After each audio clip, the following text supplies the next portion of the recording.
More and more black pilots were proving their ability to fly, but the U.S. military would still not let them fly for their country. The Negro is physically qualified for combat duty, but he is by nature subservient and believes himself to be inferior to the white man. He has not the initiative and resourcefulness of the white man.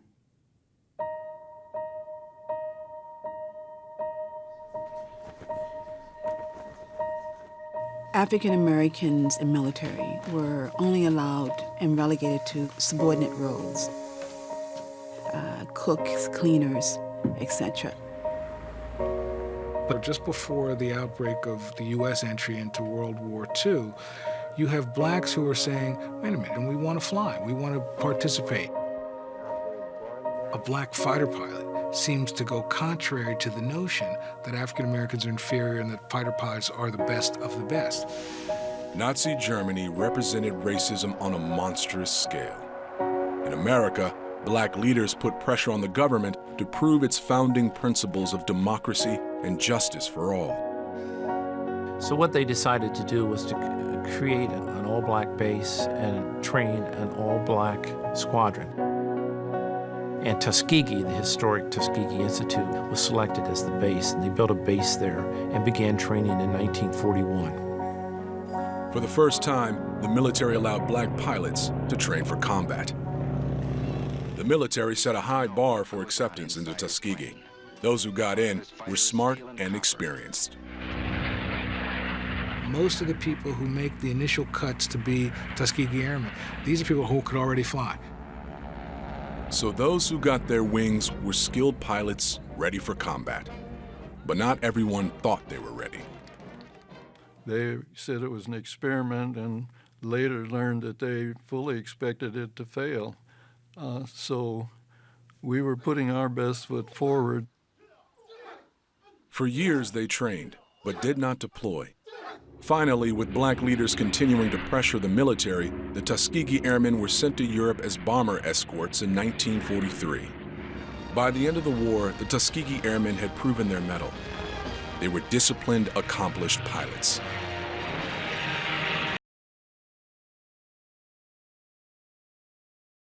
The gunfight to retrieve the body of his CO, wiped out the Viet Cong, and brought his commanding officer's body back to the base. They just gave him the Congressional Medal of Honor last year for what he did back in 1966 or 68. Now, and this is the thing that annoys me with this government. They think it's something to give black veterans a medal when they're 85 and 90 years old. I looked it up. The Congressional Medal of Honor entitles you to a 10% increase on your pension for every year after you've retired. It entitles you to $1,259 additional money in your pension as a Congressional Medal of Honor awardee, $1,259 a month added to your pension. It entitles your children, if qualified, to go to the U.S. Military Academy. This stupidness that they do in giving black men their awards later in life and to talk like they've done something or they've corrected, it's a damn shame and it's a disgrace. All right? It's because planned out well. Yes, because when I did the math on this brother who was a Green Beret sergeant. A Green Beret sergeant. They owe him over $650,000 in back money. That's what they owe him. Now, what could he have done with that money through the course of his lifetime? Right. And they're giving it to him now. Oh, you see, they're giving it to him now? They gave him the medal. Yeah. I don't know if he got the back money. I don't know if he's aware of that. But these are the things that these racists do. And they said specifically, President Obama said he didn't get it because of his skin color. Straight up. All right, so that's money. That $1,259 is money back in the 60s. That was a lot of money. He could have bought a home. He could have been putting money away for his children's education. More education. Right, and his kids are grown. His kids are grown. Right. So it's not about them going to college now. They can't go to the U.S. Military Academy. But any child of an awardee of the Congressional Medal of Honor, those are the benefits. And for each medal that you get, there are certain benefits that you're entitled to. And for them to have denied you your disability pension up until 6 months ago. 6 months ago? Actually, what happened, in December, I fought them, and they gave me 20%. Oh, just 2 months ago? No, this was December of last year. Last year. That's 2 months ago. No, December of 14? Of 13. Of 13, okay. They gave me 20%, $400. And they went back, they gave me $2,000 back pay, supposedly. $2,000. Okay, then I didn't like the idea of this $400, nothing. So I started fighting them. And I would go down in New York. And I happened to be going through some of my pictures. And I found a picture of myself and me and 3 other guys stacking bones. And I said, oh, good. So I took that picture and a couple of other pictures of myself in Germany, and I sent it in. So since I also told them what this guy did under circumstances, send me to training, or send me to diffuse bombs without any training, and I was a medical technician, not a bomb technician. So when I sent that in, they sent me a letter, we're working on your case. I think I got about 3 letters, we're working on your case. So finally one day a lady called me and says, it's after I sent the picture and everything, and says, Mr. Freeman? I said, yeah. Says, we finished your case. I said, well, what happened? Tell me the story. She said, well, I can't tell you, but I think you'll be happy. This was her words. So the next month, I got a letter stating that I was 100%. So from 19, when did you leave the military? November 8, 1948. 1948. So that's 67 years ago. Or this time, when they gave me the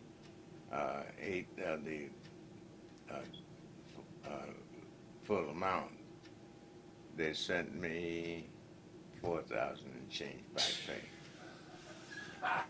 $4,000. And then since April, I've been getting 20%, 100%. Yeah, but they still owe you. Oh, they owe me a lot of money.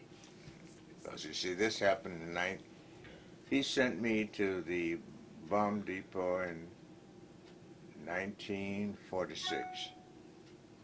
So that's hazardous duty pay. You're already in a war. And then they've got you defusing bombs, and you don't know anything about ordnance. They owe you money from that time, straightforward. You need to be calling President Obama on his cell phone and tell him, yo, where's my money? You know, the medal doesn't mean anything. There are things you could do with the hard money. And this is the thing that annoys me about this country. They continually deny black people every way they can. And then they want to act like they're so benevolent that we're making up for the errors of the past, but they're still robbing from it. Well, I got a friend of mine who lives right in Hempstead. Her father died. And she fought like everything to get the Congressional Gold Medal. And she's not getting a penny.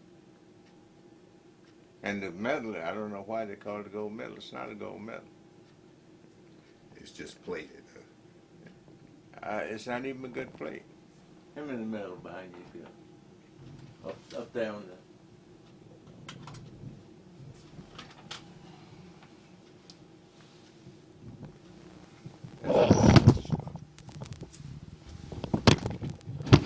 I remember seeing this emblem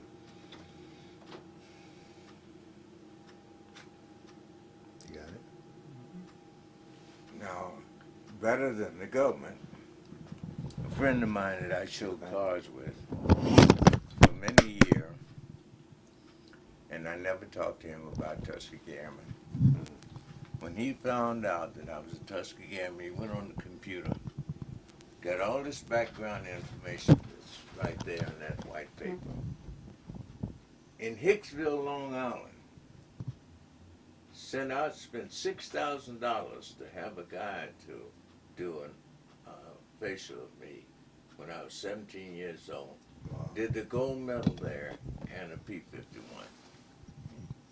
The P-51 is the aircraft that the Tuskegee Airmen flew.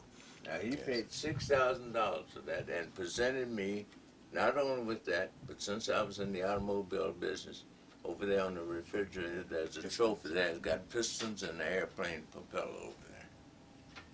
Now this is not the government. This is a guy that has car shows. Because I was in the car business for well over 70 years, 67 years. I designed cars with James Brown, Sammy Davis, Wilson Pickett, all of them. I remember James Brown had a house on Linden Boulevard. Right on 175th. And we're going to come back to the automobiles.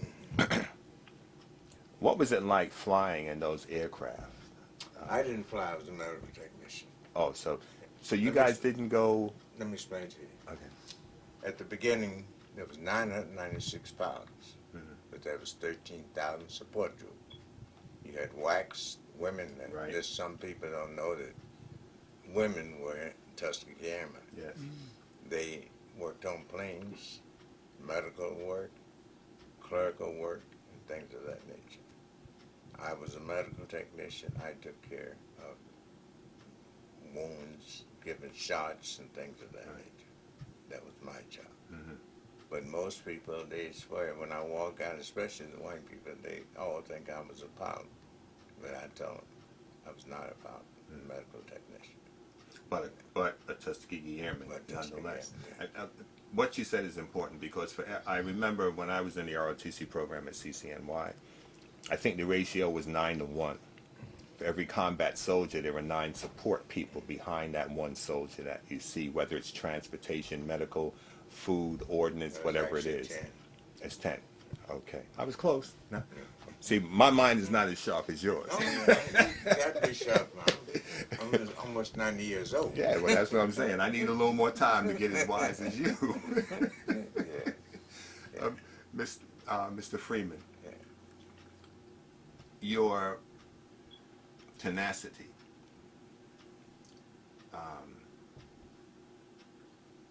to make it through. And you came out of the war, and you weren't doing medical work when you came out of the war. No. So you went into automobiles. Right. So I heard tell from Lamar Gilmore that you were the first auto salesman in I was first in a lot of things. In First 48. black? In 1948, March, November 8th, 1948, that's when I was discharged. That's also the time that I came down to gangplank and seen white in color. That was also the time that I threw away my uniform. But in those days, men of color, their number one job was being a porter or going with J. Randolph. J. Randolph was in charge of porters. We went to on the trains. Pullman Porters. Yeah. So, Or A. Philip Randolph. A. Philip Randolph. So I didn't want to be a porter, and I didn't want to do construction work. So I decided to go into selling cars. At that time, there was no men of color selling cars in Columbus, Ohio. And I have even a better story to tell you about New York, which I'll get up to. So in 1948, I went to a Hudson dealer. My father had a Hudson. 1953 Hudson. So I asked the fellow about a job. He said, yeah, he gave me a job. Television was also introduced in this country in 1948. The only person of color you'd find on television in 1948 was Beulah, Stephen Fetcher, Amos Landy. But I was on television demonstrating the step-down design of the Hudson Hornet and how I could swing on the doors and close the door and still be in line in 1948. Channel 3 in Columbus, Ohio. You have any pictures of that? I'll have to look. I'm not sure I have that because I might have. I'll check. I got a thing full of books and I'll look. And then I started selling cars in Columbus. Columbus had 450,000 people in Columbus. I was the #1 salesman of Hudson from 1948 to 1954. I had a friend who was in service with me, who lived in Brooklyn. And every year he'd send me a Christmas card and beautiful homes and everything. And his address was 56 North Oxford Walk. Oh, Brooklyn, yeah. That to me sounded so sophisticated because I'm in Columbus, Ohio. Fort We Greene. have only ranch homes in Columbus, Ohio. There's no such thing as tall buildings. But to me, 56 North Oxford Walk, boy, that's a sophisticated address. The project. I said, oh man. So every year I did a Christmas card. Beautiful house, and the address he put on the thing is 56 North Oxford Walk. So I expected when I came to New York to have this type of house. So every year, man, you should come to, you're doing so good in Ohio, and they don't got 4,000 sales person. Come to New York, we got 8 million people, you'll be a millionaire and nothing flat. So after a few years, him sending me this card and this beautiful thing, so I said, I'm tired of Ohio, let me go to California or either I go to New York. So I had a 1954 Hudson Hornet. And I said, look, I don't want to go to New York with a new car because I don't know what's going to happen. So I sold the car, and I paid $50, and I bought a 1940 Business Coupe Dodge. Wow. That's a car that the salesman used to use, had only one seat and all backwards for the shoes. So I bought one of those. And I drove to New York. I left home 4 o'clock in the morning, and I got here at 5 o'clock. And I had a lady had a son, Marvin's studio next to the Apollo Theater. So I went up there, and the cat turned out to be a faggot. So I said, no, I'm not going to stay here. So I cut back, and I went to Brooklyn. So I get to Brooklyn, and I'm asking everybody, can you tell me where 56 North Oxford was? No. And I went up Fulton Street, and nobody knew 56 North Oxford. No. So I finally ran across some guy. He said, oh, yeah, that's down by Junior's. Right. I said, by Junior's? Yeah, I said, all right, what you do, go down Fulton Street. When you get to Flatbush Extension, make a right turn. You'll see a cheese place on, go till you see the cheese place, that's DeKalb Avenue. And then the next street after that is Gold Street. Make a right turn on Gold Street and come up and you'll see 56 North of 1. So I'm going down and down, I make the turn. When I turn on Gold Street, all I see is these big tall buildings. I said, what the hell is this guy? I don't know what the hell he's talking about. So I stopped the car and someone was coming by. I said, can you tell me where 56 North Oxford Walk is? He said, yeah, what you do, walk through these and look up on top of the building, and each building has a number on it. It's okay. And I'm walking through, and I walk through about the middle ways of the field. I come up to a big building, and white concrete, 56 North Oxford Walk. I said, I said, oh, man. The project. So now I go up to 6, go and look for Marsh Freeman. His name is Marsh Freeman. I go in and look on that thing. I see Marsh Freeman, M. Freeman. So I ring the bell, and I open the door and I walk up, and I first got on the elevator, and oh man, Woo! The smell of that elevator, I thought I was in a #1 toilet. So I get to, I think it was the 6th floor. So I get up there, and she says, the woman comes to, who are you? I said, my name is Julius Freeman. Are you the guy that Morris been talking to? I said, yes, I'm from Ohio.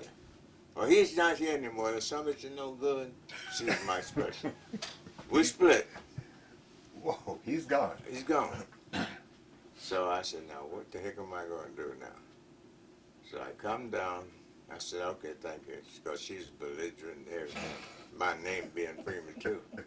So I come down, and I asked the fellow, I said, do you know where I can find a hotel or something? He said, well, I have a friend that owns a building on South Oxford, and I know they got an apartment there. I said, where's South Oxford? So he said, well, the best thing you do is get back around, go up Fulton Street, and up Oxford, you see South Oxford. And he says, but you're not going to be able to go down that way. You're going to have to park your car, and you'll have to walk down. So I did, and walked down. 179 was 2 houses off Atlantic Avenue on the left-hand side. Bartlett Center's there, and they Right, took it's a ball gone. in Yeah, that's now. all now. Yeah. So I walked in. The woman's name was Tina Turner. Excuse me? Tina Smith, I'm sorry. And I says, I rang the bell. I says, I understand you have, yeah, I have a 5-room apartment. I says, how much is it? She says, $21 a month. And I had $400. So I said, okay, I'll take it. So I took the apartment. In the meantime, it was a very nice apartment. So I started going around and learning about Brooklyn, Town Hill, and what have you. Town Hill was jumping in. Yeah. So James Brown and Sam Cooke and everybody was appearing at the Town Hill on Eastern Parkway in Bedford. So then I decided I better start getting a job. So I started going around the dealerships. They had a dealership on Flatbush Extension called Pep and Potter, Plymouth dealership. I walked in. I said, may I see the manager? Yes, okay. Manager got, yeah, boy, what can I do for you? I said, I'm seeking employment. I don't need no porters today. I said, okay, and I walked out. Across the street, next to Junior's, was an Alvin Swartz Chevrolet dealership. So I walk over there, ask for a job. No, don't need no porters today. I'm in Brooklyn, 8 million people. Okay. So I gave up that day. I went to the apartment. I said, I can't believe this. I'm here in New York, and they tell me because I'm walking, I'm dressed in a suit and everything, you're telling me to be in the porter? So I said, well, this is Brooklyn. Let me try New York. Well, I went to New York, and the #1 Cadillac dealer was Kings County Cadillac on Broadway. So I went in there seeking employment, same thing. They thought it was crazy coming in to look for a job as a salesman. So I found out now 4 places they never heard of a black salesman. So I came back to Brooklyn. My money's going to disappear because I'm partying a little bit too, you know. Okay. Of course, things was not as bad as today, but it's still as bad now. So I picked up the paper. I seen the ad in there. Porter wanted, Empire State Building, 12 to 7 o'clock, $1 an hour. So I said, well, I better jump on this. $1 an hour. So I went down to Empire State Building, took a job, $1 an hour. So what I did, I said, now, well, I'll take a suit, put it in the closet, and take my dungarees. I had 2 floors to the garbage cans in the office. So I would jump in there and go at 12 o'clock, about 12:30, I did both floors. Then I'd put 2 desks together and go to bed. Right. Next morning, I get up at 7 o'clock, put the desk back, go in, freshen up, and put on my suit, take my dungaree, put on the suit, and walk up and down looking for a job. So still no success, but I ended up getting on a train. I don't know how I ended up on Flatbush Avenue. And I ended up at Avenue H in Flatbush Avenue, no black people even living nowhere near there. You took the D train? I don't know what train it was. This is the first time I took a train. Oh, Avenue H. That's by Brooklyn College. Down by Brooklyn College.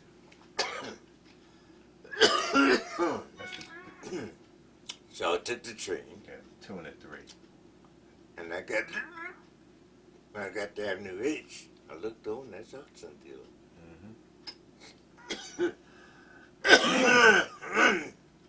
So I got off the train and walked in and asked to speak to the manager. I said, I don't have a manager, I'm an owner. He said, what do you know about Hudson? I said, oh, got the Hudson Hornet, Commodore 6, Commodore 8, the Wasp. He says, go out in the back and get yourself a demo. You got a job. So I went in the back and I picked out a chartreuse Hudson Hornet convertible.